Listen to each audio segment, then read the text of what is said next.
Thazhava Kuthirappanthi 435 number SNDP ശാഖാ മന്ദിരത്തിൽ ശ്രീനാരായണ ഗുരു സമാധി ദിനാചരണം നടത്തി. ഗുരുപൂജ, സമൂഹ പ്രാർത്ഥന, പ്രഭാഷണം എന്നിവയും ഇതോടനുബന്ധിച്ച് സംഘടിപ്പിച്ചു. തഴവ കുതിരപ്പന്തി 435 നമ്പർ SNDP ശാഖായോഗത്തിലാണ് ശ്രീനാരായണ ഗുരു സമാധി ദിനാചരണം നടത്തിയത്. ഗുരുപൂജ, സമൂഹ പ്രാർത്ഥന, പ്രഭാഷണം എന്നിവയും ഇതോടനുബന്ധിച്ച് നടത്തി.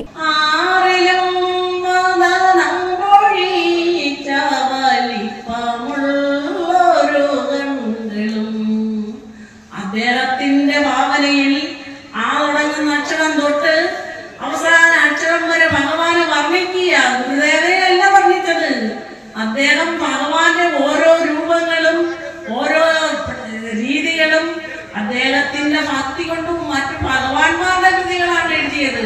നമ്മുടെ സംസ്കാരം എന്നും സത്യത്തിന്റെയും ധർമ്മത്തിന്റെയും ദുർബലരുടെയും കൂടെയായിരുന്നു. ചുരുക്കി പറഞ്ഞാൽ മനുഷ്യത്വത്തിന്റെ കൂടെയായിരുന്നു. നമ്മുടെ ഗുരുവാണ് നമ്മളെ ഇതെല്ലാം പഠിപ്പിച്ചത്. അദ്ദേഹം എന്താ പറഞ്ഞത്?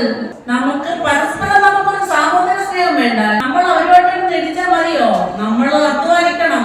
ഓരോ അംഗങ്ങളും ഓരോ കുടുംബത്തിൽ എല്ലാവരും അധ്വാനിച്ച് ജീവിക്കണം. അന്നദാനവും നടന്നു. PN ഭാർഗവൻ, അനിൽകുമാർ, ഗിരിജ, അമ്പിളി, ലത, മനോജ്, വിശ്വനാഥൻ, ഗോപി, പ്രസന്നൻ, പ്രശാന്ത്, അനിൽകുമാർ തുടങ്ങിയവർ നേതൃത്വം നൽകി. News bureau, Thazhava.